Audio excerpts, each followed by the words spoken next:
Miggity mic check 1 2 1 2. I am in the house. What's up, ladies and gentlemen?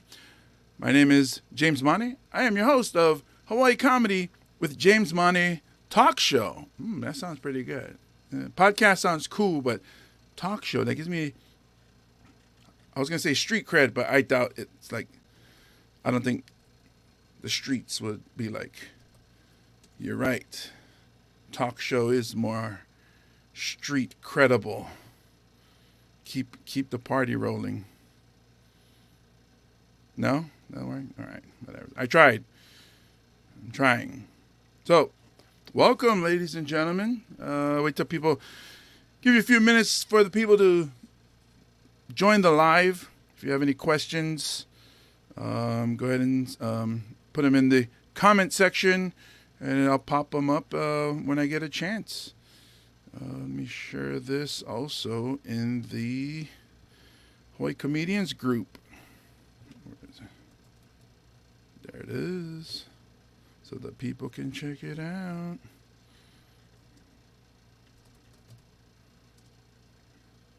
Boom. There we go. We are live in all kinds of places. This comments. Cool. We do the code opening and people come on and say hello. Say hello to Johnny Rocks Hollywood. Hola, ¿cómo está? Oh, snap. Almost sound Puerto Rican there for a minute. It's cool, but I mean, not feeling 100% today because, so you guys know I have like 2 dogs and 2 cats. But we also, as I always say, we had 4.5 pets because we had a stray cat that would come by, meow at the door, and it was a kitten. It started out as a kitten, and it would meow at the door, and we would let it in because we already had cats. We have cat food, so it was like, hey, it was raining. We saw a chicken chasing it. It's a kitten. We have 2 female cats, and then it was like, all right, let him in. As a kitten, he would come in, eat, drink, sleep, and when he slept, man, he slept like he felt safe, and then he would want to leave. So it's like, all right, it's not our cat. This has a flea collar on it. Turns out it was one of our neighbors that put the flea collar on it. And same thing, they would let him in, feed him, and then bye. So we're doing that for maybe a month or 2. Our kitten grew up, and then started making moves on our female cat. And it was like, wait a minute, man. We didn't bring you in here for that nonsense. Now our 2 female cats are, what do you call it? Spayed or neutered, or one of them. But so he was like, we won't have any more kittens, so that's cool. But he kept trying to, hump our cat. So it's like, all right, you've overstayed your welcome, and bad kitty. So we'd push him out, but not throw him out. We get out, go, get out of here. And my daughter came home to visit. Was here for a month, 5 weeks maybe. Saw that, oh, he's so cute, he's adorable, yada yada. We fell in love with this cat, and we would see him every day. But now we haven't seen him for like almost a week. It's been like 4 days, and we're like, what? Where is he? And it's so funny because it was like we didn't want him to be our cat because we have 2 cats. We also have 2 dogs. We have enough. But now we're like, man, where is he? Been asking the neighbors, and we find out that the neighbors have been doing the same thing. It's like, this is our neighborhood cat. We all took care of this little guy. Everybody had a different name for him. One of our neighbors called him Egg. Another neighbor, I forget what they called him. My daughter called him Venom. I called him, what do they call him? Oh, Little Orphan Manny. So it was like, Man, now we're like, where is he? We keep asking our neighbors, have you guys seen him? Have you guys seen him? Can't find him. And now we're worried about a cat that's not even ours. It's basically a predator that comes in here and tries to jump Amy. Amy is our one female cat that he keeps trying to jump. Comedy Corner, what'd you say? Johnny Rocks Hollywood. 2 dogs, Oscar and Emmy. 2 cats, Topaz and Turquoise. That's cool names. Oscar and Emmy for the awards, and Topaz and Turquoise. Would you say it's a gem, or I guess the color? Shoot. So we have Tupu and Tasi. We wanted to give them Samoan names, and then our cat, we just went crazy with it. So Amy, she's actually, her full name is Patricia, also known as Fat Amy. And then our other cat is Xena, the warrior kitty. So, yeah, Xena, the warrior kitty.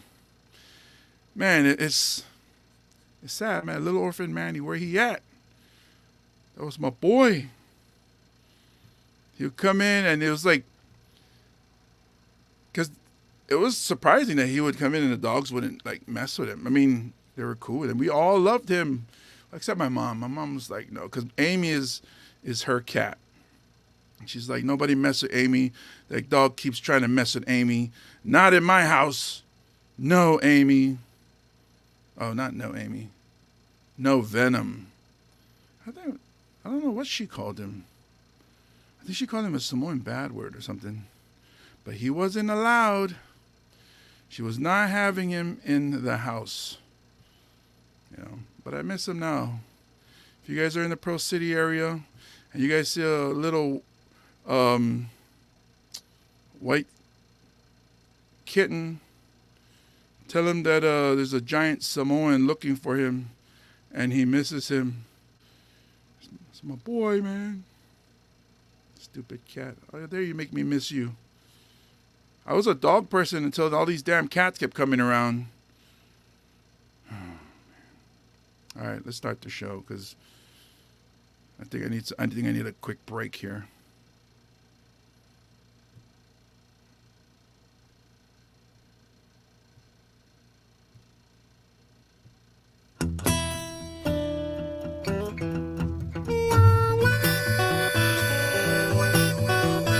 Live from the middle of the Pacific Ocean, it's Hawaii Comedy with your host, James Money. Island days, clear blue water, and mountain ranges and dancing daughters. I can't get enough of these island days. Won't you take me back to Honolulu? Yeah, that surf is high and I am too. Sing songs all night long. I'm living these island days. Oh, they told me not to fall in love, but I just could not help myself. Oh, I missed my flight again. I was sleeping here with my new friend. Oh, yeah. Island days, clear blue water, man. Mountain ranges and beautiful daughters. Yeah. I can't get enough of these island days.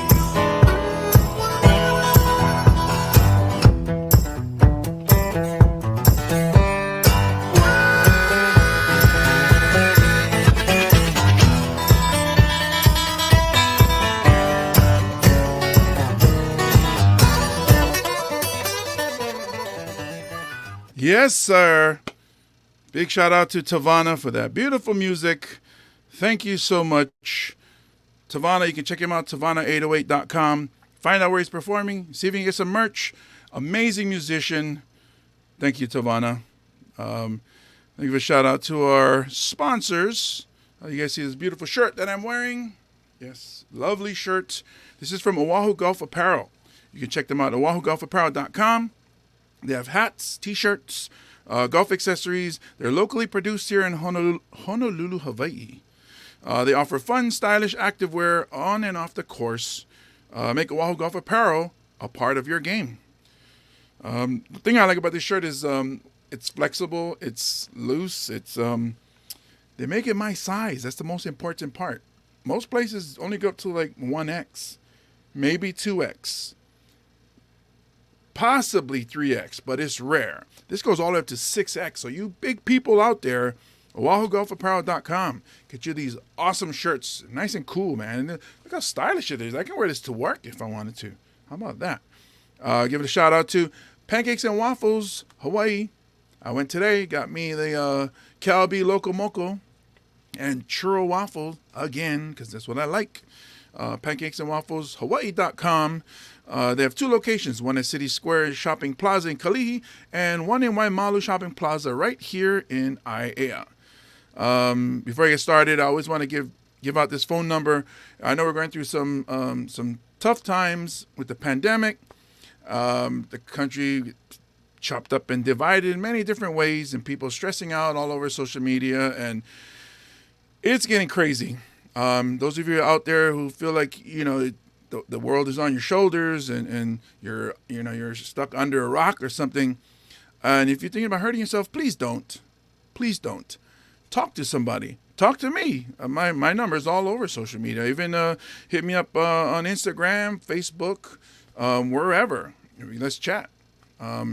Or if you think about hurting yourself and you want somebody to talk to, a professional, please call the National Suicide Prevention Lifeline. That phone number is 1-800-273-8255 or 1-800-273-TALK, T-A-L-K. That's the National Suicide Prevention Lifeline. You see somebody out there, they look like stressing out, sometimes even saying hello. Just that simple, like hello or good morning. I love saying good morning, even at night. People laugh for some reason. It's just because I look crazy.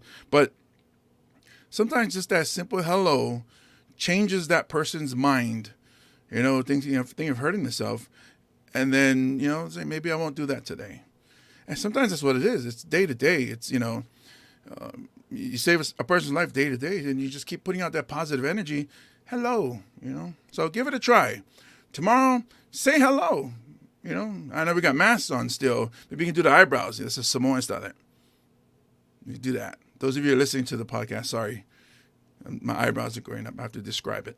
But, ladies and gentlemen, we have an amazing comedian, amazing person that's going to be in this episode, and I'm going to bring her out. Please help me welcome, ladies and gentlemen, the lovely Brandi Morgan. Brandi! Hi, James. How are you? Good. It's good to have you on the podcast. Honestly, I haven't talked to you in a long time. Our paths haven't crossed in the Honolulu comedy scene. I would say mostly my fault because I've been stuck up in 2021. I was stuck up. I wasn't going out to too many shows, mainly because I was afraid of the pandemic. Second part, I go perform and I'm out. I'm like, no, I don't want to talk to them, but I'm out of here. But you, every time I bump into you, have always been a sweetheart. Have always been nice. I remember, I don't know if it's your first time doing stand-up, but when you first started coming out to the scene, and, whoa, who is this? Different. Not only, the obvious different, but you're like 7 feet tall and you're wearing heels. So 6'1". Thank you. Heels, Yeah. So. Thank you for being on the podcast. Really appreciate you. Well, thanks for having me. I do appreciate it. So I feel like a celebrity now that I've made the James Mane podcast. So hey, if only it started paying, then it'd be great. But how have you been? How are you doing? I've been pretty good, actually. I'm I got through the pandemic pretty good. I didn't go out either, so I caught up on a lot of bills because I just wasn't spending money, and I was still working full time. So I got to say it kind of worked out for me. So no complaint. It was boring, but gained some weight. You were able to work from home? No, I worked for the military, so I had to go in, but we were like on reduced hours, so I had to work. I worked a lot less, Uh, but I still got paid the same. So hey, that's the main thing. I mean, yeah, shoot, if as long as the bills are covered, you're good to go. yeah. So I know it's really hard for a lot of people, especially like in the service industry and stuff. Everything shut down. I'm sure it's terrible Hmm. for a lot of people, but I was just really lucky. So Well, it's good to see you. And then some of the questions I wanted to ask. There's so many questions to ask, but I know one of the main things that you always start with, and I think that's maybe like stand-up comedy 101, which is address, the obvious.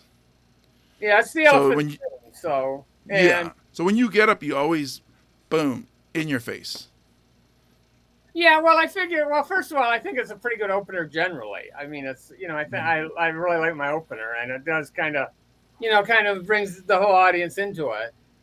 Hmm. As opposed to having them go, is she or isn't she? Or of course, I'm sure everybody says she is, but I just like to acknowledge it, get it out of the way, and then I can start making fun about it. So Yeah, which is great because yeah, then it's like some rooms might be tense, like you said, like is she, isn't she, what's going on, and somebody explain what's going, and then you call it out, and then the people can chill out and just enjoy your comedy, which from what I see, you do write a lot. I mean, going off of you do have some really good premises, and then your material. It seems like you're the type where, and I'm guessing. Okay, so we'll get into your process soon, but I'm guessing that you like to have a script, whether you've gone it over and over, or you have something planned that you're going to talk about. Am I correct there, or? yeah, pretty much. I have bits, and I have them. I've done some of them enough where I pretty much have them memorized, and though. And I have enough that I can kind of weave into 15, 20, 30 minutes. So it's just that, I kind of have if I kind of have a string of, this bit leads into this bit, leads into this bit, leads into, and mainly just so I can remember them. Cause a lot of times you get up there and you have, oh, I'm going to do this bit, do this. And then you get up there and it's like, what was that? And then your mind just goes blank. So, Been there many times yeah, myself, so and guys that have some kind of like a logical progression, or sometimes just alpha. I don't want to say alphabetically, but well, the title of that bit started with H, so I'll do the K version after the bit that starts with K, so I can kind of keep them straight in my head. So because I know some comedians where is a big guy and he talks about his features and he goes from head and he works his way down and that's how he remembers his set. I think for people like I get amazed by people who do one-liners and it's like, how do you know you didn't say that one yet already, or you did say, it's like I would be lost in your set. So that's why I've gone into storytelling where I'll tell this story, and this story, and then this story. So you do spend a good amount of time writing, though. yeah, I do, and I work. I'm constantly reworking them too. I'll do, I'll take out 2 words in the setup, and just to make it shorter. And I practice a lot in my car too, to and from work. I mean, that's a good time to do it. So I mean, you're not doing anything else anyway, so it helps to run over the material. So do you recite them into like an audio recorder and then just listen to it back, or you just say it just to say it? I just keep repeating it. So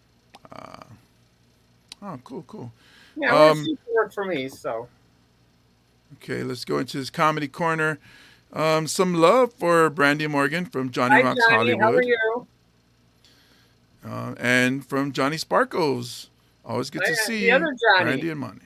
Yeah, the 2 Johnnies. Okay. And Thank you guys. now technically only one's named Johnny Sparkles, but I think we both know that they both kind of sparkle, don't they? They both shine like a diamond. So Perfectly. I wanted to talk about your past. So a lot of us in the comedy scene know you from comedy. Not too many of us here in Hawaii know Brandy before you became Brandy. Like, let's go back 10 years to when you were a teenager. Did I say that 10 good? years. Yeah, that's about right. Yeah. When you were a maybe teenager, 11, right? okay, if I have to, true confessions. Yeah. Yeah. Because you're like in your 20s, right? I mean, Yeah, 20s. You know, math is, so yeah, arbitrary. So, yeah. ballpark figure. Yeah. And I do have a ballpark figure, so. So, like, where did you grow up? Like, I grew up in Michigan, and I grew up in a small town way in northern Michigan, and then lived in, moved down southern Michigan, which is still north to most people, but. And I was going to say. Yeah, well, going up in Michigan, they have two directions. They have up north and down below. So I used to live up north, and then I moved to down below. That's just the way it works. And, of course, that's relative. If you're in, Saginaw, Detroit is down below. But if you're in Detroit, Saginaw is up north. So it's just the way it works. So you would say... I joined the Navy, wound up in Hawaii, and I just kind of stayed. So you've been there for a while then. Yeah, quite a while. Consider 10 years since I've been a teenager, say 9, 8 years, something like that. So, well, I guess you're Kamaina, so you're local. You're the kind. You're not fresh off the boat here. You've been here for a while, and so. I've been here long enough to know that as a Hawaii girl, I should not try to speak pidgin, though. I think that's a rule that I try to follow. And that is a good rule. So you've obviously met some locals that kind of said, "Hey, don't do that. Just stay in your lane, and you'll be fine." Well, one of my exes, her best friend's husband always did that. White guys speaking local thing, and it just always aggravated me. And it's, I didn't want to be that person. So, because correct me if I'm wrong, it seems a little condescending to me, I think. Yeah, I get it if you grew up here. It's the same as if I went to Louisiana and I started speaking with a Southern or Creole accent. And it's like, hey, you've only been here for 2 weeks. All of a sudden, you're like, oh.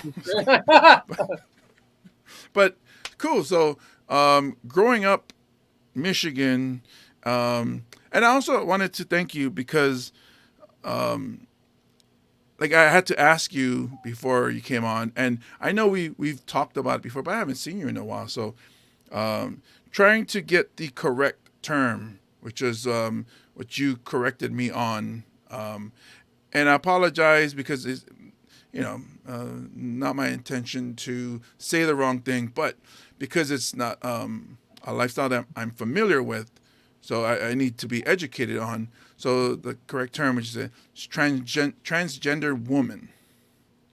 Correct. And for the record, I didn't really correct you. You just asked what the proper thing to say was, which is, it's not really correcting you. You just asked, and I let you know. So, and that's it. A lot of people like to use it as a down. Oh, she's a transgender. Well, no, I'm not a transgender. That's like saying somebody's a tall or a.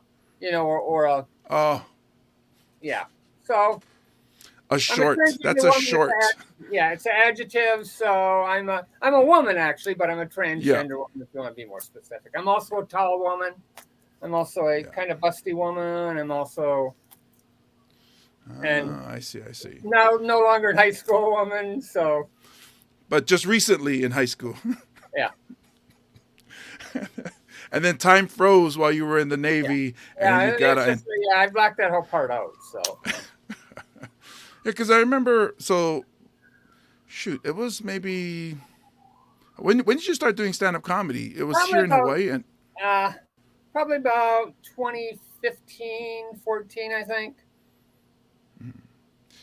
And I remember at that time you coming out to do comedy, and I think I don't know if it was in your post or if you said it, because it's for me. I mean, memory's slipping already for me. But you were mentioning how the comedy scene was very welcoming.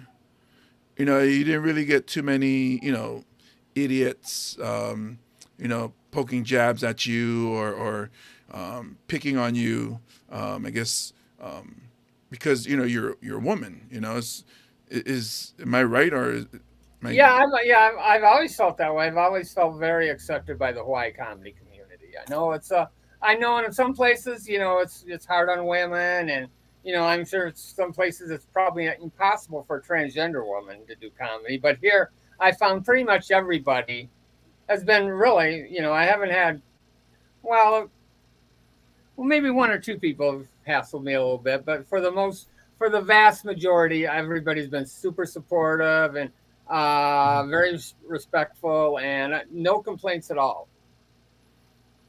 And I think like it could also be a lot because of you. I think personally, your personality, you're also a very nice and sweet person. You're like, you don't, you're not, like some people can still be assholes, no matter, Yeah. and you're not. So I think that was part of it. You. Yeah. And you've been able to do a lot in comedy here. You've also done some shows in the mainland, which is awesome. But the thing I wanted to point out was your first album won you a Nahoku Hano Hano award a few years ago, right? Yeah, 2017 Comedy Album of the Year. Pretty big deal for me. Yeah, and it's something that you can always get introduced as, or hold your head up high. Like you have you're an award winner for your album, which is super cool. Can people still get the album? Yeah, it's available. It's on Spotify. You can still download it. You can get it through Amazon. I dropped off a few. I dropped off a few copies in various record stores around. Because they still have record stores, like two of them, I think. So. I think the last time I remember one was Jellies. Yeah, well, it's still around. It's under a different name, but. Oh, I see. Yeah. Cool. But let's see. Yeah. When I won that, I looked at the past award winners, and there were like pretty much two names on there. It was Frank DeLima, I think, and I think Augie T. But I think that was pretty much it. That was all the. Well, the good thing is that those are people who've had long careers in comedy. So, and hopefully one day where you get to a point where you don't have to work your regular job, you can just go all in with comedy. I know the pandemic really put a wrench in that there for all of us. Is there any hopes that you would get to do comedy full time? Well, I'd really like to, but frankly, I have a really pretty good paying job. My day job pays pretty well, so it's hard to, give that up for how the big money there is in comedy. Like I did my last gig, I got $10. But it can happen. I think Tomoa is probably at the point where he can probably do comedy full time. Yeah. Well, it's funny because you're just joking around about the pay. Is I tell my family too, is like, oh yeah, I go to do these comedy shows, no hate on our promoters, they work hard, and it depends on how many people locally come out to support these shows, but it's like I basically go perform and then they give me money to go to Jack in the Box and then come home. So it's like, yeah. And I drink after the show, so I Uber there. Have 3 drinks while I'm there, Uber home, and it's like, and okay, I've almost broke. No, I think you lose out. Got half of what I spent, but I kind of look at it as it's a night out too. It's like gets me out of the house, and it's it's fun. You hang out with some cool people, and here's some jokes. And so it's not about the money at this point, because frankly, that $10 wasn't, isn't making my life any better really. So Well, it made the tip for the waiter, I guess. But yeah. uh, and it's funny because shoot, like I wanted to find out what. So we know Brandy. Everybody in our scene, we know Brandy. We love Brandy. Let's go to Comic Corner real quick before I ask this question. Johnny Rocks Hollywood said he met you hulas way before. Way before. Yeah. Johnny Sparkles says Brandy is also confident and comfortable in her skin that it disarms people. So. What a lovely thing to say. Speaking of promoters, Jose Figueres or Jose Dynamite is saying aloha and hello. Hi, Jose. We do have people tuning in.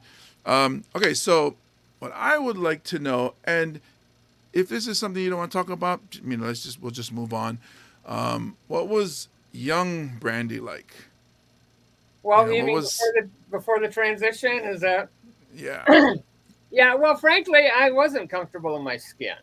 I really wasn't. To tell you the truth, I don't think I would. Had I not transitioned, I don't think I ever would have done comedy, because it was just. Well, at least for me, being trans is. It's a lot different now because there's a lot more information available. But when I was growing up, there was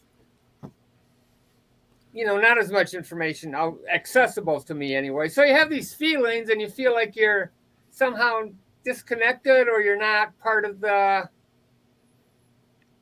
I had as a boy growing up, I had hung out with other boys in the neighborhood, and I just felt different. Like I shouldn't. Like stuff that I shouldn't do, and I got, I kind of went through the motions on a lot of stuff. I, played football in, junior varsity, while in junior high. I wasn't very good at it. So, I did some other sports because I kind of thought I had to. Although I didn't like it, but I was just never really comfortable in my, and part of it is, when you realize you're transgender, at least for me, I spent most of my life hiding it. So you don't want to open up to too many people about too many things, because you don't want that secret to come out. So, so I was very reserved. I would not, I was quiet, kind of, introverted, not talk a lot, just because I didn't want to blow my cover, so to speak. So, right. But then when I finally did transition, I felt a lot more free. And then when I first started coming out, I thought, hey, this isn't, people are pretty much okay with this, and I might as well, have fun with it. So, and that's what I started doing. So that kind of led me into comedy.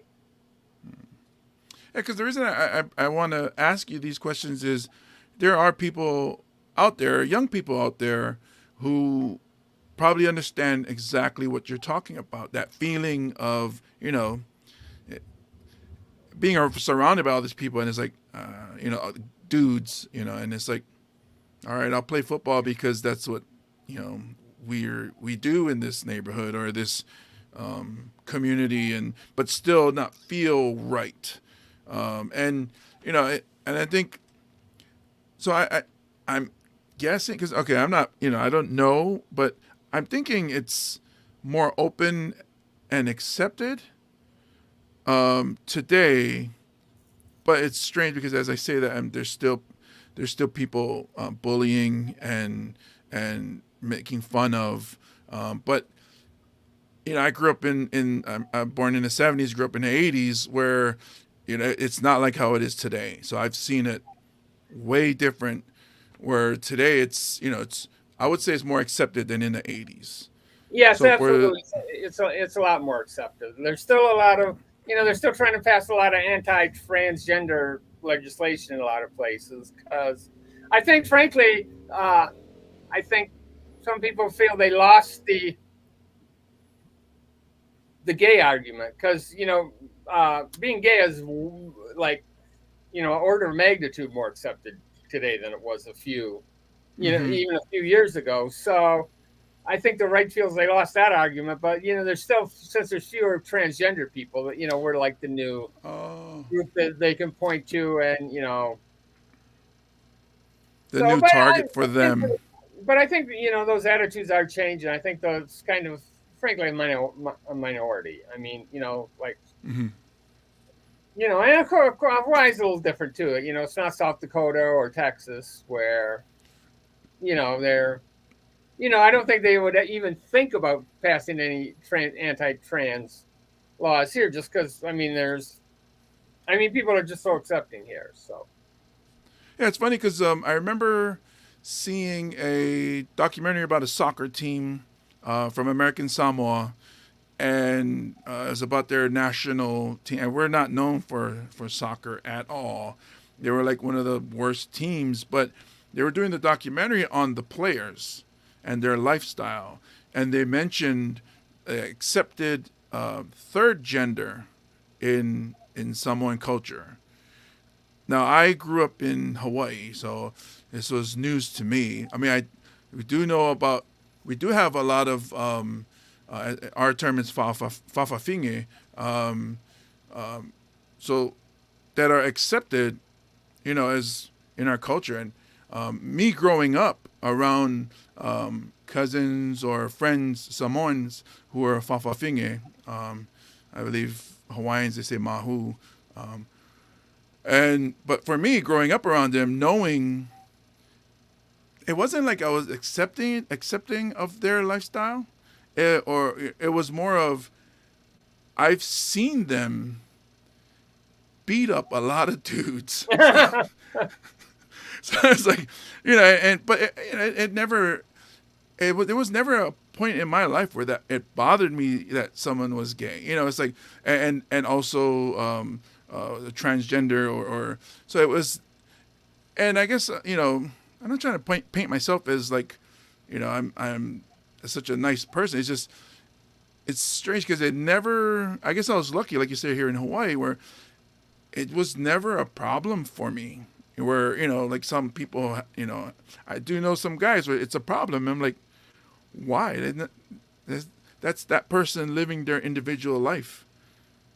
Nobody's coming up to you and saying stop doing, chest day every day at the gym. It's like, relax and but I know that you've had issues.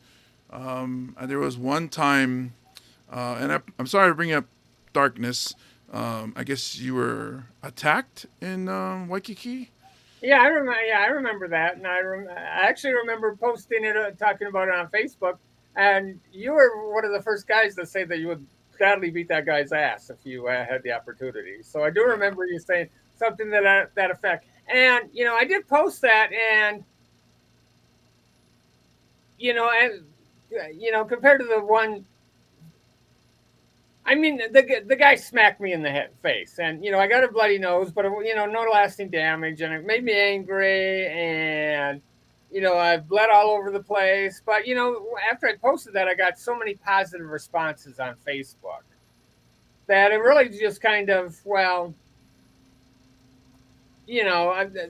positive feedback I got really overwhelmed whatever bad feelings I had about being bashed, essentially. So I mean, it's kind of I was just shy. I didn't think I'd have that much support, but I had like hundreds of people supporting me. So I just thought, it's looking back, it wasn't that big, it wasn't that terrible, especially just considering all the love I got in response. So, well, again, I think it's also it's because of you, the person.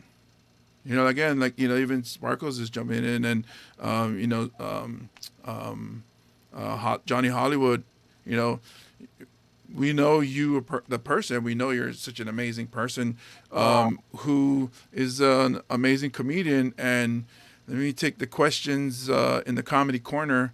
Jose wants to find out what's the first joke you did where the punchline really landed.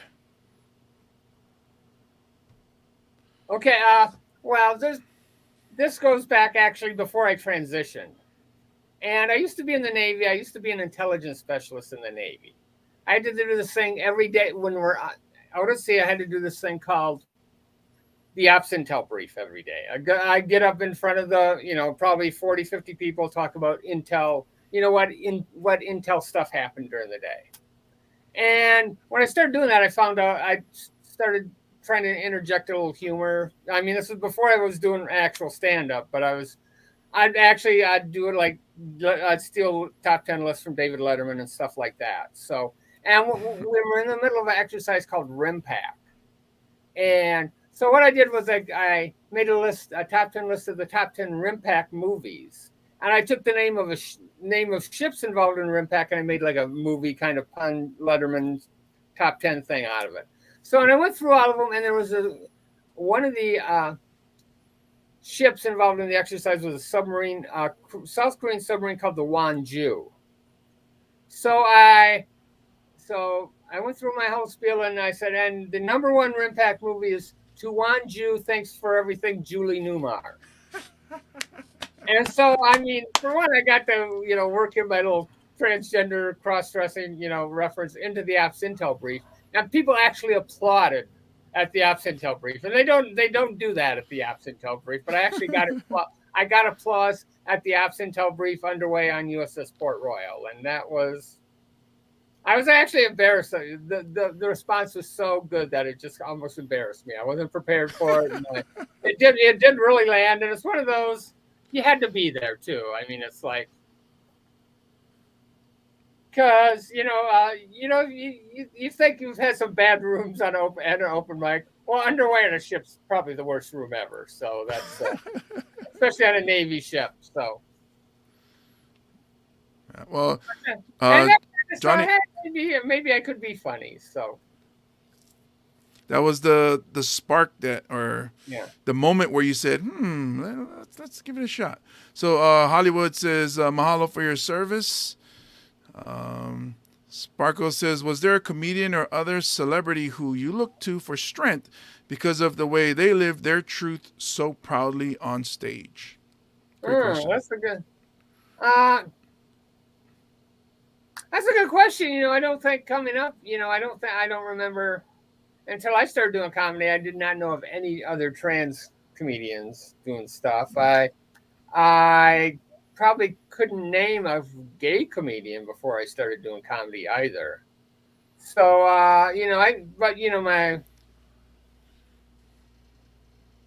Who did you grow up watching? Or was comedy new to you? Or like you didn't start doing it until... Well, George Carlin was my favorite comedian growing up. I think he's still one of the best. Robin Williams I really liked, and Richard Pryor.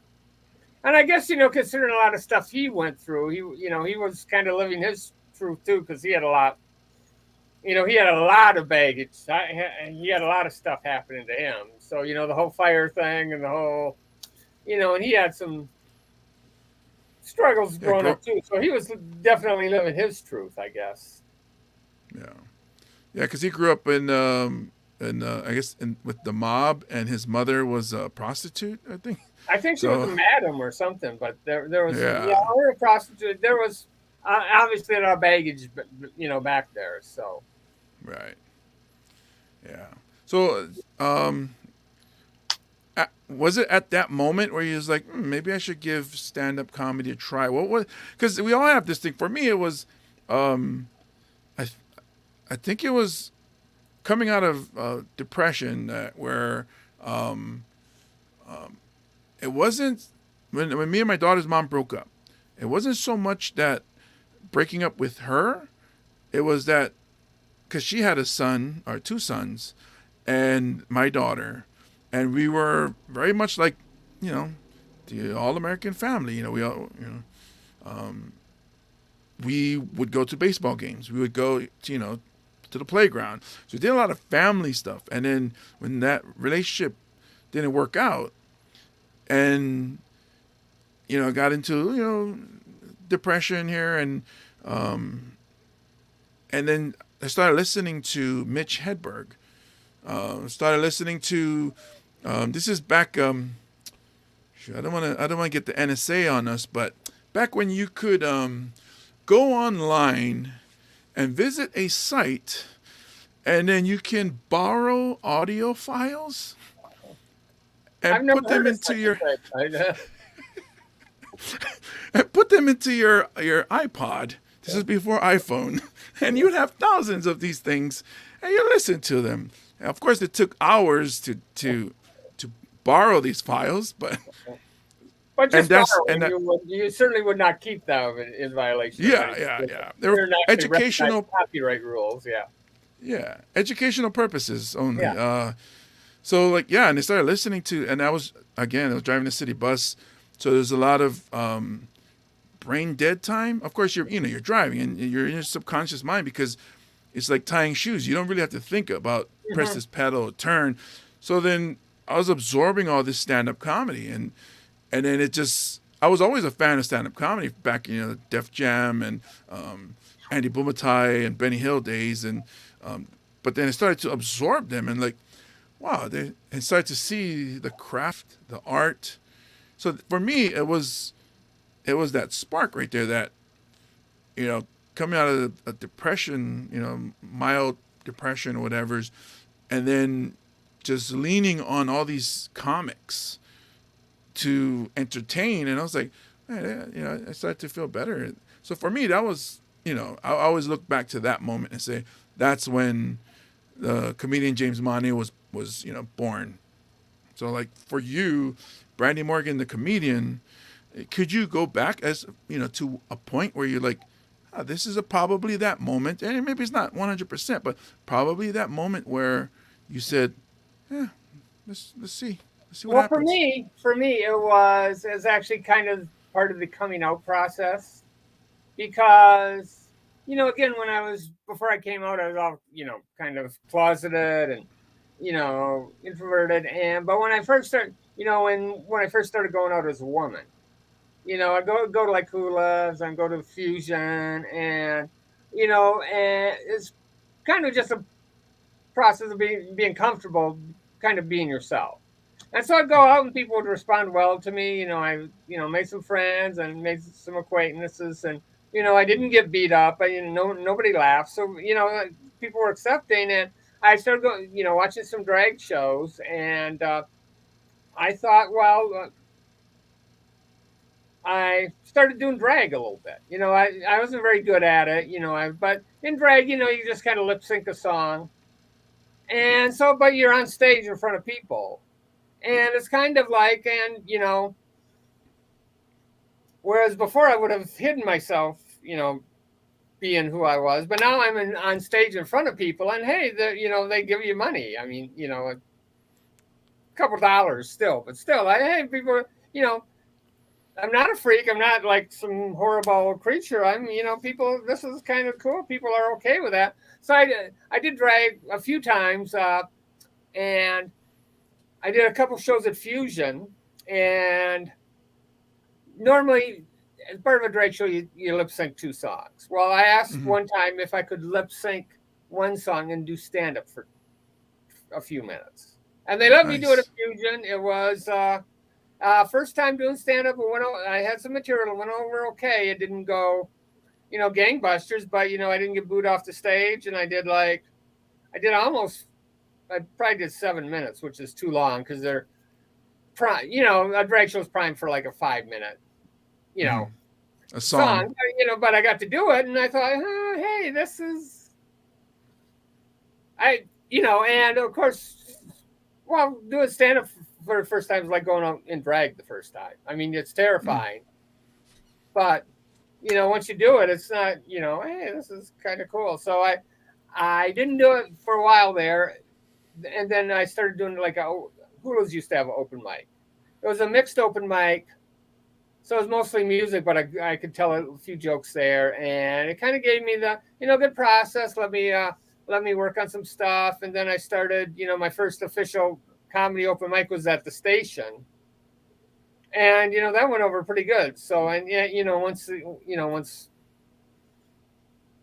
the comedy dog bites you, you're bitten. So yeah, you kind of keep doing it. So yeah, that's funny you say that, where it was like drag, and because when I did my first stand up, and I'm not saying I brought the house down, but for me, thinking I was gonna do bad, I was gonna do terrible, but then got the laughs, and then was like, whoa, I'm doing it, and then that freedom of like, that feeling of like, I'm flying now. It's like I'm free. I did it. I made a room of people laugh, and I mean, you don't get, it's not the same. I mean, you get the adrenaline rush, but it's not the same as that first time where you're like, oh, I can do this. Oh, but man. but that walk up to the stage the very first time is pretty scary. I mean, it's Yeah. yeah. Because for me, I was gonna leave. It was me, my brother there, God rest his soul. We were there, and I was like, I think I'm not gonna do it. I'm not gonna do it. It's just like all day. I had the bubble guts. It's like, no, it's not. I gotta get out of here. It's too much pressure. I'm leaving. And then they introduced me. They introduced my name wrong, and then I was like, well, I guess I got to go up and correct them now. And walked up, and that was my first time. I'm glad I did it, but yeah, I think there's a lot of people who say they want to try stand up. Yeah. Getting past that first step. And until you do it, you're not doing stand up. So. Yeah. Okay, let's see here. Let's check the comedy corner. Let's see. Hollywood says, you were always funny and were very interested in more than the respected lip sync entertainment. All right, so this one's for me. Love your work as Lenore Arnold in Decker. Great stuff. Thank you. Sparkles says, Eddie Izzard came out as a transgender woman recently, and River Butcher is a non-binary trans man now.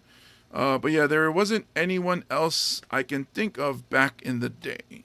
So, yeah, that's the one thing I like about Johnny Sparkles. He's a historian, and yes, yeah. Do you know David Lee? He's a local comic who's in Vegas now. He does a female character No, called Kitty Pine. No, I don't. So sorry. Yeah. Okay. Yeah. So he's been in Vegas for a long time now, but he does I guess he does sketch comedy on social media where he plays a man and a woman's role. So he makes it there. He can be on the camera at the same time with camera tricks. But yeah, cool. Getting to know Brandy a lot, and that's awesome. So. For going back to what we were talking about, the young people who could be feeling the same way you did when you were younger. Like, do you have any message for them, or like to share with them? And not trying to put you up there like you're the ambassador of all, but we all have our experiences, and I think sharing is what, even if you help one person, it's awesome. So is there anything you would like to say? Well, I guess a couple things. For one, I know there's a lot of, the transgender community is kind of strange in some ways. We have, I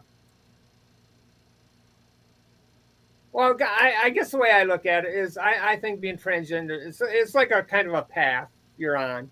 And, I think all of us are on a similar path, but we're on different places on that path. And, no matter where you're at on that path, you're really no different than somebody who's maybe further ahead of you on the path or even further behind of you, or kind of, some of us in the community look at, there's this phrase called more tranny than thou, where so some of us kind of look down on the people who are just kind of starting out, or aren't quite sure they want to transition or what their transition is going to be. Well, I don't believe that. I think, it's up to every transgender person. You define your own transness. So, I mean, if you want transition, fine. If you want to talk to me about it, fine. I'll talk to you all day about it. If you don't want to, I understand that too. I know some people are limited by their jobs or by their relationships or by their family. And if you don't want to transition, you don't have to. Personally, when I transitioned, I became probably 1,000% happier. But it's not up to anybody else to define that for you. It's a very personal decision. It's your call, and it's really only being about being true to yourself. So don't let anybody else's expectations drive that. Don't let anybody tell you what you should or should not do as a transgender person. You should not dress this way. You should do this. You should do this. No, you live your own. You make your own decisions. You live your own truth. And I guess that make any sense or? No, it does 100% because the thing I love about talking to people, interesting people in the podcast, is that I get to learn about them, but also I learn about myself. So like what you're saying is similar to what I tell my kids on the football team that I coach. Of course it's a different lifestyle, but we all have our own path. What makes us happy, because I've had kids that seniors this year that did well, and I would push college. Go play college. There's thousands of colleges, different levels. Not everybody has to go University of Michigan or Ohio State. There's a lot of other schools at different levels. They're not all, the top schools, but you don't need to go. And then the kid was like, "Nah, coach, I think I'm done with football." And when I was like, "Oh, but you're so good," then I realized that's his life. It's not my life. Uh-huh. And so when I would talk to him and say, and ask him, what did you want to do? And he wants to get to trade school. I say, you know what? There's people that are successful that do that too.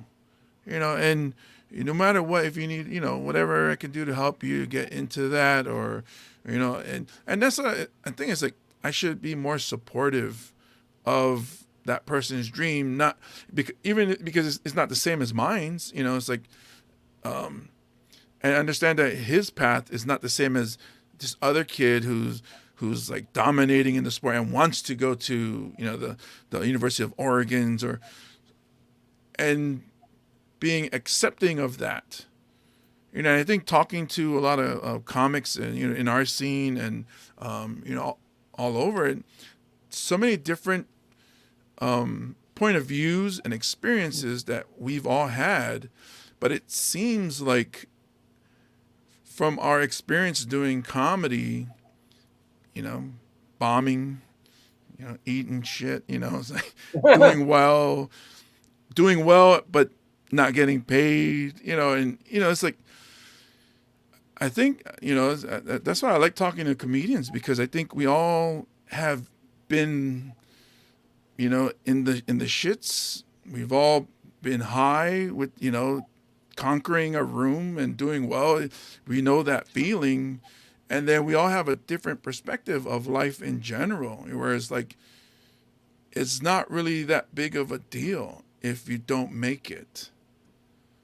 As long as, you're happy where you're standing at the moment.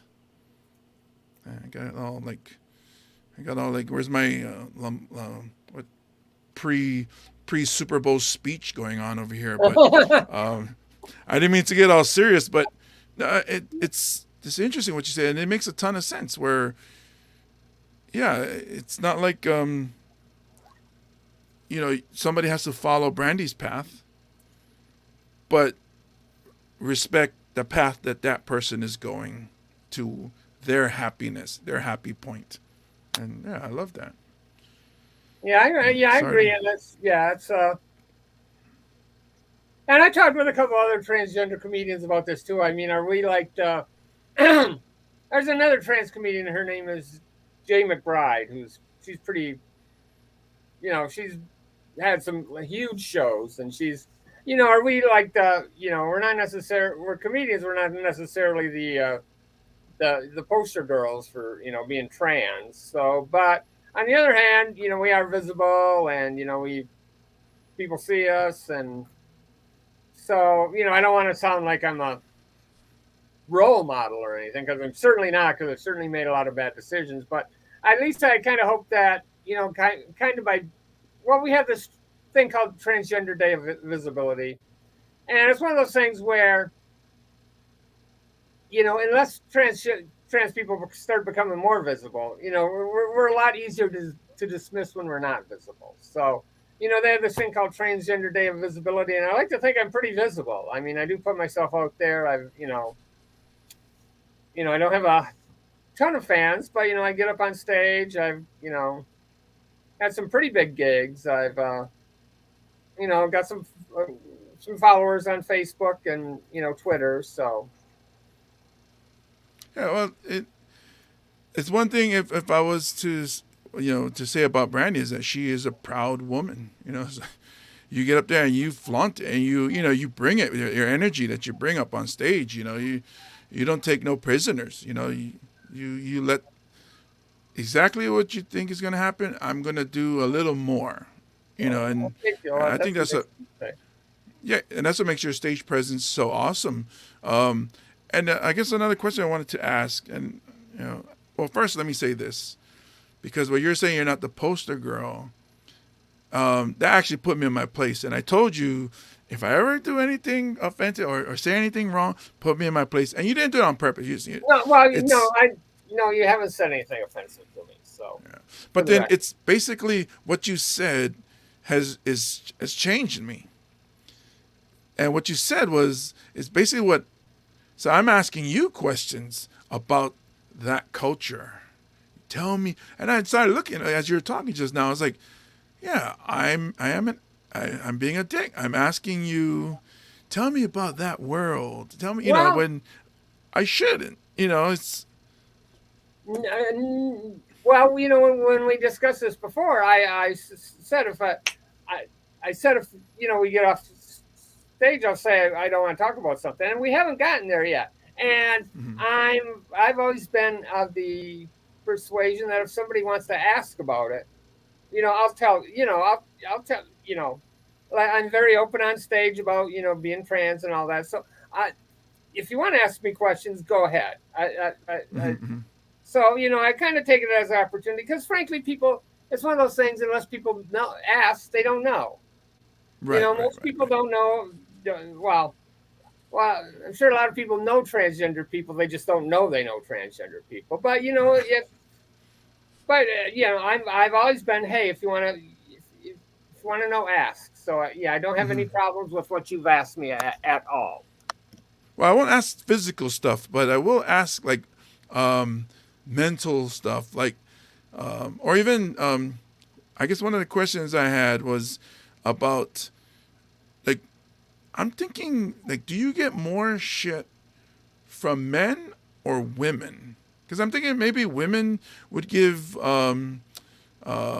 you shit because maybe they're like upset, like, oh, you get all the good parts about being a woman, except for the cramps and the menstruation and big hips and and I'm just. Asking because I've heard that before. I've heard women say that before. Well, I had this discussion mainly online with some women who, and they say, well, they say, well, I'm a woman, but I still had male privilege growing up. Well, I don't think so because I never felt like I was a male, so I didn't really take. If I had male privilege, I certainly didn't take advantage of it because I really couldn't, because I didn't feel like, I was so uncomfortable in my skin being male that I wasn't certainly soaking up the male privilege, at least not to my knowledge. So, and you're right. I don't have periods and stuff, so there's no, there's things on that I missed out. That I don't have to deal with about being transgender, but there's also a lot of stuff that I didn't get to experience. I didn't get to go to the prom. I didn't grow up being a girl, so I didn't know how. There's a lot of stuff that I had to learn later on in life, like simple stuff like putting on makeup, all the stuff that you kind of have to learn as you go. Which if you grow up as a girl, that kind of becomes a second nature. So I mean, yeah, there's parts of it that yeah, no, I don't get menstrual cramps, but there's other, but because of my hormone treatment, I still get hot flashes. So there's I do get some of that stuff. So what was that like? Where yeah, you don't think about that you grew up, as a boy, and then having to learn how to put on makeup. Did you like have a friend that you could ask, or did you like do research online or magazines, or how Yeah, did that come about? yeah, you kind of have to research it. And I'm probably not that good at it, to tell you the truth. So it's like, a lot of it's trial and error, and you don't know what, there's like, like you go into the makeup aisle, and there's like, what is this, and what, is this color for me, or what is this, what is this, what is this?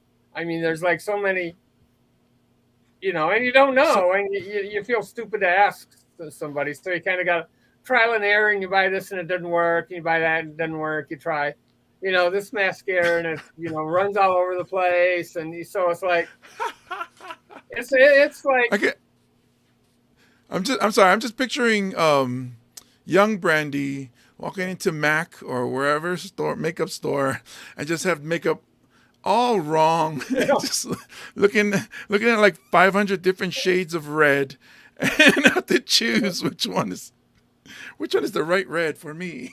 yeah, and you don't know, and like I did go to Mac, and I went to Sephora. They did a makeup, one of those makeover things. Of course, they go, and you try to take notes, or what am I supposed to, and like they're good at it, and they go, hey, I look good for like 20 minutes after that, and then I'm like, oh, did she say the thing first, or the other thing with the thing and the, that brushy thing and the. So you just kind of wing it and hope it doesn't come out too bad. I guess I know I'm not too bad at it, because I did I was an extra on a TV show. So I showed up wearing makeup, and they sent me the makeup trailer, and the makeup people said you were fine. So I guess I didn't have to. Well, I guess I wasn't too bad. That was graduation day for you. My role was pretty much background prostitute #1, so maybe that's why they. So, yes, you are. You do look like the background prostitute, the first one. Yeah, but #1. Oh, I just want to say. Yeah, that's funny, because I was on a YouTube show that the person who commented about Decker. It's funny because I was supposed to look like a villain, but I didn't have any acting classes. My vocabulary is not that good either. I don't know if that's even correct the way I just said that. But when the director was like, "Okay, we need you to look menacing," I was like, "Menacing? Dennis the Menace? He's a troublemaker?" And so I'm thinking about it. I just don't know. I just haven't figured out what he means. And then I hear, "Cut." Oh, that was perfect. And I was like, "What?" I was like, then I figured out. I was like, "Oh, I have a resting, menacing face or something." It's like, resting menace face. Yeah. Well. Yeah. So I was like, and then I had to go look it up after. I was like, oh, he wanted me to. After I watched the episode when it came out, I was like, oh, he wanted me to look like a bad guy. So if he had said it like that, I would have understood. But you pulled it off, though, so that's important. So and the Emmy goes to, and I got it. But yeah, I was just picturing. It's so funny picturing you, young Brandy. Because you would have to go, and then your first time, not your first time, but early on, finding the right fit for your body, because like even I remember when I was looking for a belt for my daughter, who was 6-7 years old at the time, so she doesn't know where it is.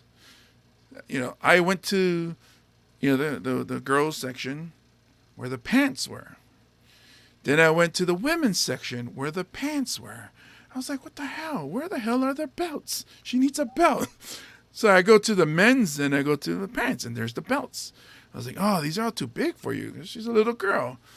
I text my sister. I was like, I can't find any belts for Tyla, my daughter. And she's like, oh, where'd you look? I was like, by the pants. She's like, oh, the belts aren't by the pants. I was like, where are they? Oh, go look by the bags. And and I was like, what? That doesn't make any sense. You gotta go look in the accessories. I was like, accessories? What the hell are you talking about? I said, Women's that's where our pants, they're just decorative. So I mean, yeah. And I didn't know that. So, like for you, what was that? I mean, going into that confusion. What size am I? There's the numbers, and there's the, and of course, depending on who makes the dress, the numbers are kind of almost meaningless. It's like 12 to 1 is like a 10 to somebody else, and you gotta add.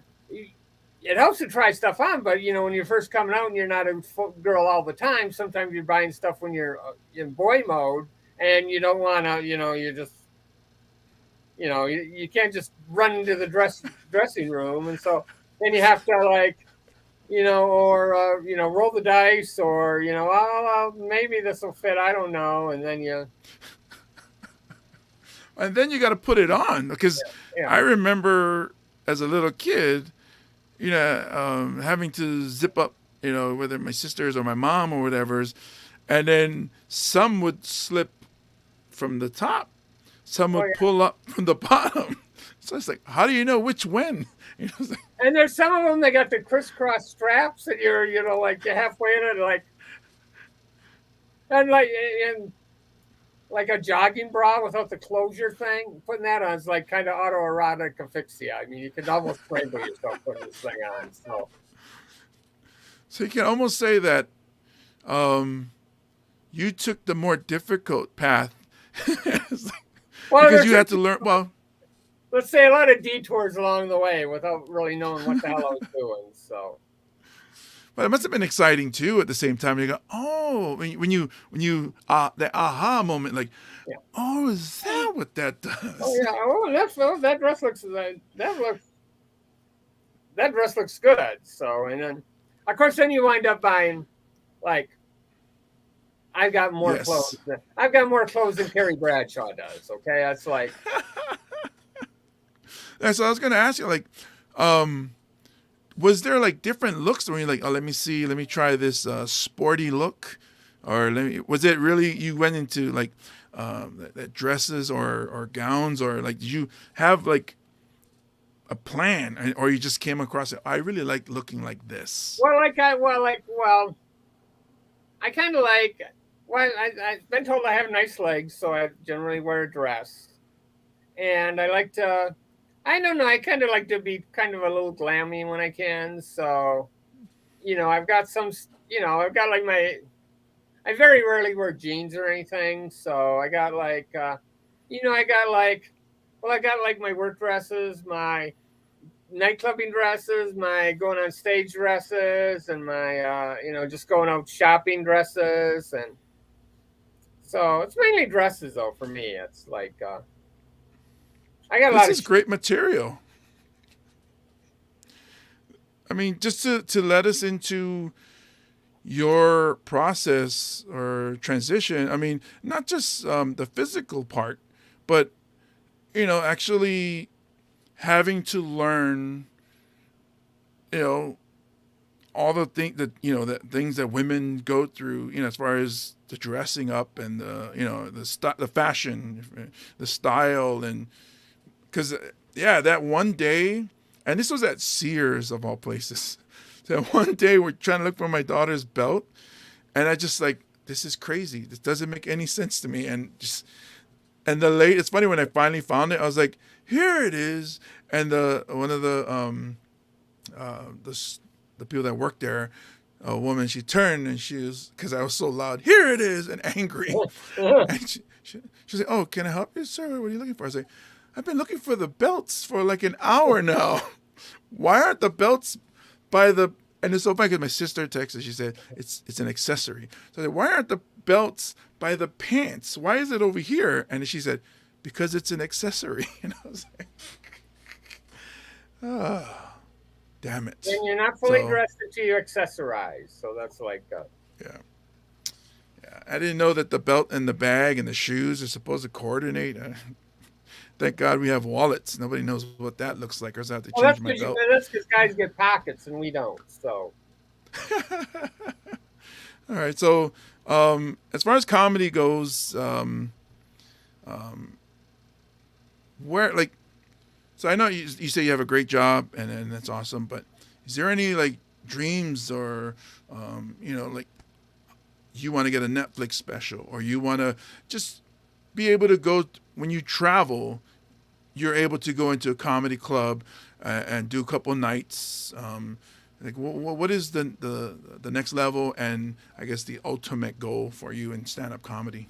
well, let's see. I'd like to get some bigger gigs, here. Some of the better. I like to headline a little more in some of the bigger rooms, but I'd like to be able to like go to Vegas and get into like a real comedy club. Hmm. And do and not that they necessarily fly me out, but if I can, if I'm on vacation where I can get, do a couple nights, make a few, make some money to offset the trip. And Hmm. I would like a Netflix special, but frankly, I don't, I'm not holding my breath on that because, I think after all the money they paid Dave Chappelle, they probably just don't have any money left. So, And then so I'd like to, how did, I'd like to get a little bit more well known. I like to get my name out there a little bit more. I'm trying to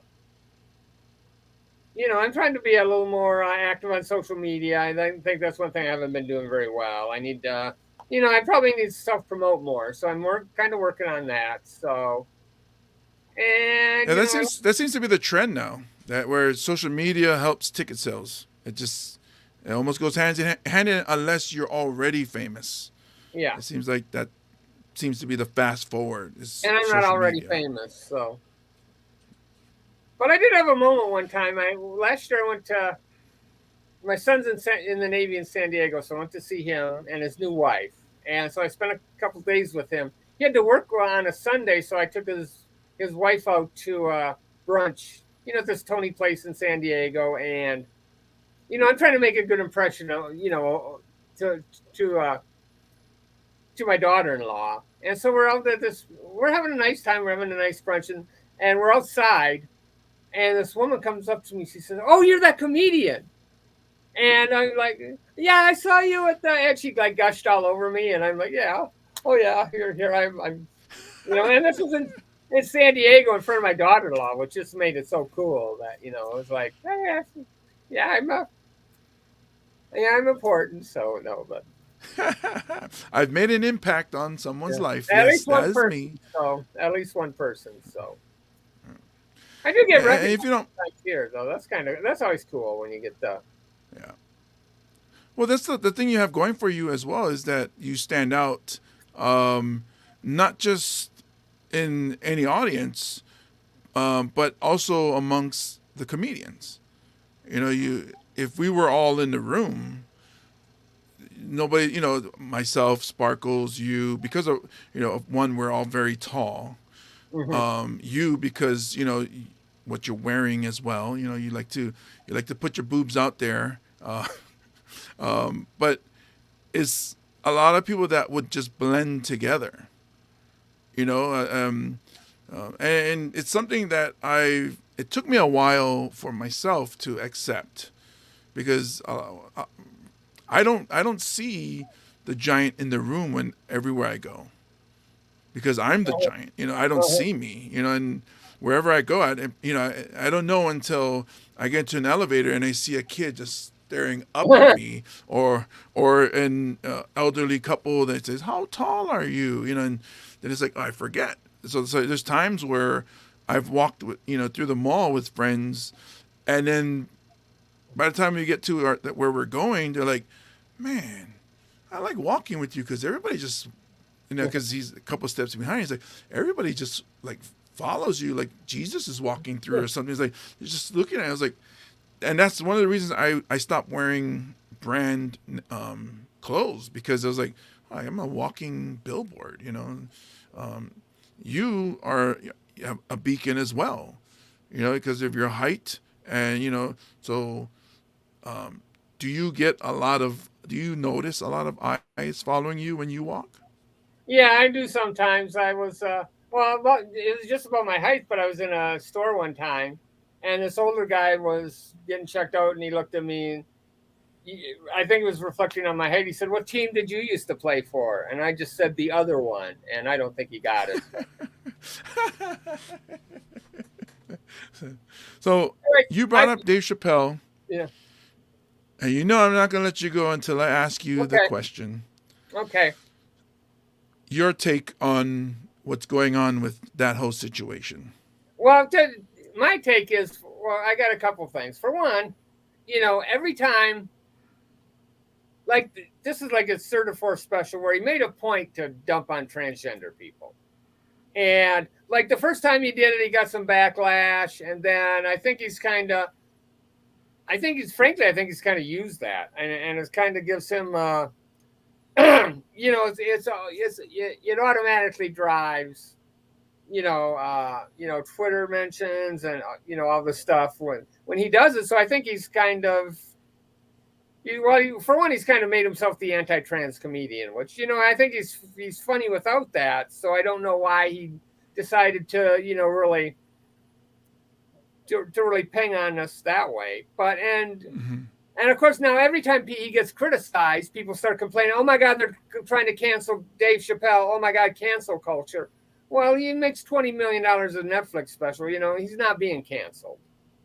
And I think he's, but to tell you the truth, I've heard so much, negative stuff about the anti-trans stuff. I haven't watched any of his specials, which I probably would have had there not been the trans thing. But, I frankly don't need to watch a, rich entitled comedian, dump on my community. Like, I'm sure he wouldn't, he probably wouldn't be interested in watching some rich entitled white comedian, drop the N-word 50 times in one of their specials. So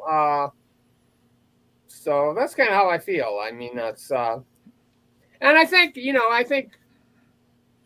it's kind of, he's obviously a very funny guy, and he's probably got plenty of stuff to say, but, I think at least in my mind, he's always going to be the anti-trans comedian. So, and I bet his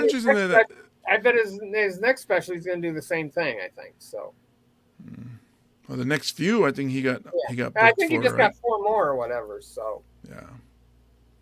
And that was always like, so there's 2 things for me. It was like, I thought it was strange. It's like, why go heavy on that? What is the, like when, and I don't like to, when somebody uses drugs, they need a little bit more to get a feeling out of it. They need that extra. It's like regular comedy is just not doing it for me. Okay. I need to find something to, so edgy that I feel something now. Part of me is thinking, maybe it's that. The other part is like, is he trying to, which again, I don't know because I've never asked the guy, but is he trying to like normalize that community in that when we talk about it just like straight people, where it's out there already. It's, we shouldn't have to sit and go and whisper, like, are we allowed to talk about? Same way with with talking about black people or Latino people or Polynesian people, whatever, where like growing up here, we would talk about each other's race because it was okay, back, in the 80s and 90s where, I grew up in a predominantly Asian neighborhood, and we would call each other, the derogatory term for, even them back to me. And it wasn't, we weren't offended by it.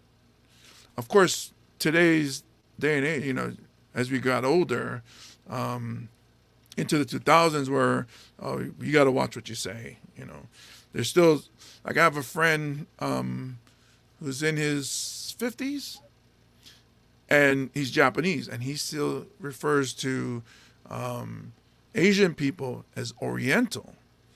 And it's strange for me to correct him as a Polynesian and say, hey, you know, that's not the term, you know, it's Asian, but it's like, because that's the term we used in the 80s. It was Oriental. And so I mean, again, I don't know because I don't talk to the guy, but yeah, I think it's like, why take that route? You had so many funny things to say, so many things to talk about, you know. Why pick, you know, maybe like the last 2 or 3? Yeah, at least the last specials? 3. I kind of think it's just low hanging fruit. You know, that's the one. You know, that's kind of an easy thing to make fun of. So I think that's kind of why he did it. And I think, which frankly, doesn't make sense. I think the backlash is kind of a self promotion thing almost. Although it's not like he needs more Twitter clicks, because I mean, he's already famous. So I don't know. I really don't know, but I'm just not. I'm not. I guess I'm a little disappointed more than mad. So I'm not losing any sleep over it. Right. And I think I'd like to point out one thing you said. Like, I think Hawaii's a little different here. I think, we have, like Frank DeLima's had a long career of making fun of stereotypes that, and he does it with, I think he does it uniquely where he does it in a funny, non-offensive way that, it's almost endearing the way he does it, I think. But, I don't think that would go over, in a lot of places on the mainland. And one thing I hear a lot is, people didn't get offended so easily back in the day. Well, I think a lot of times they did get offended, but you just got away with it. Back in the day, they didn't speak up. Could drop the N-word whenever they wanted to. And yeah, back then people were getting offended too, but they were just powerless to do anything about it. So.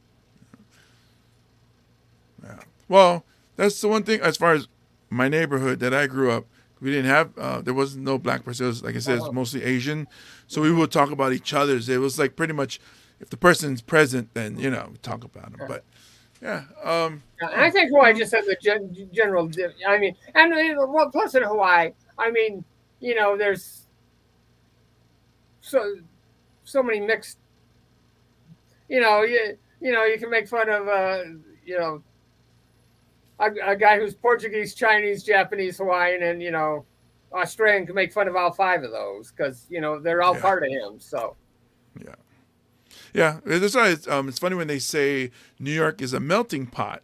And I was like, well, I think Hawaii is a melting pot because when things melt, they blend together. Yeah, they really do. Like you said. New York's more of a salad where you got all these groups of. Yeah, they still have Little Italy. They still have the Latino sections, and so they're still spread apart. The Jewish stay here, and so. Hawaii's really unique. And when I got here, it took me a while to kind of realize just how different Hawaii was in that regard, because it's. As a white person saying this. Yeah, as Howley girl, yeah. Oh man, well, I appreciate you being in the. I appreciate you being in the podcast. Is there anything you would like to say that I didn't get out of you, or anything you would like to add before I let you go? No, not really. First of all, but thanks for having me. I wanted to do your podcast for a while. I wanted, I think this is a good thing for Hawaii comedy. I think Hawaii comedy is probably, we had some rough times during COVID, but I think, even then Hawaii, I mean, there weren't a lot of shows, but, we were still doing comedy through most of COVID. So, and I think Hawaii's coming back. We had the Aloha Comedy Festival coming up end of this week. That should be fun. And I think things are opening up. I think 2022 is going to be a good year for Hawaii comedy. So, yeah, I think mask mandates might come up the March 25th. So we're around the corner. I think Maui is trying to get it sooner. I think the mayor lifted it, but it's still at state level. So the governor has to lift it. But I believe they're looking at late March. And with the Omicron numbers coming down, and it looks like we're getting close to that endemic, and hopefully there's not a new variant that just shuts things down again, that we can all come out and do the comedy. And tell jokes and have full rooms and have bring back the laughter. So we can get $15 a show instead of 10. Boom. Yeah. Put me in that higher tax bracket where I'm yeah. Yeah. Thank you so much, Brandy. I really appreciate it. Thank you for having Again, me.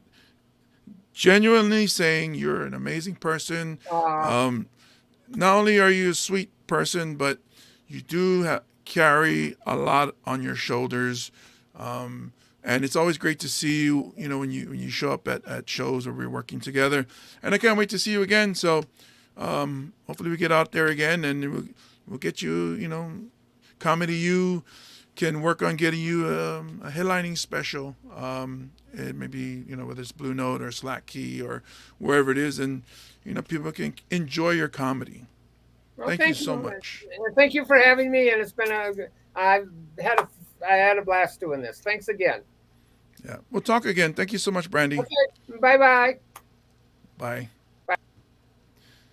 And that's Brandy, ladies and gentlemen. Amazing comedian.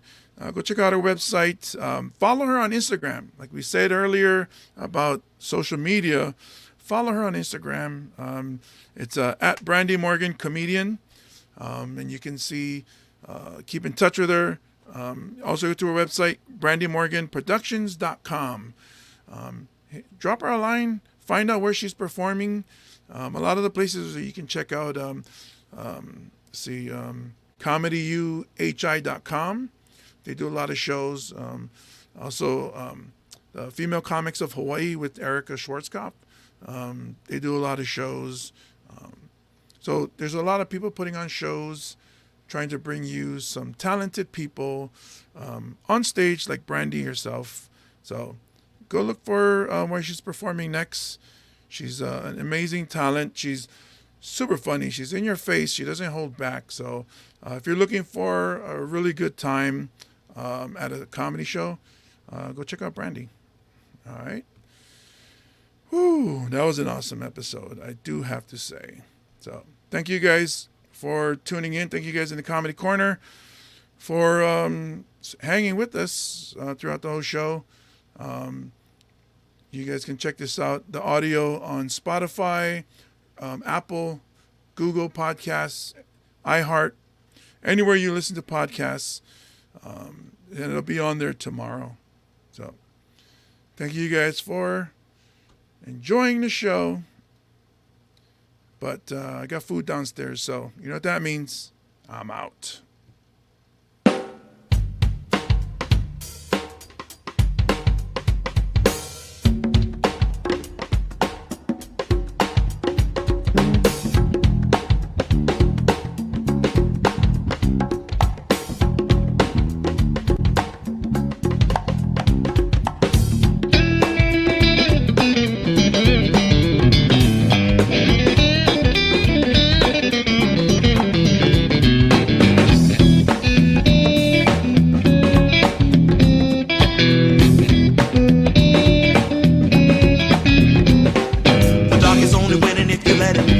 Time is always right if you just said it. Well, it can easily be done if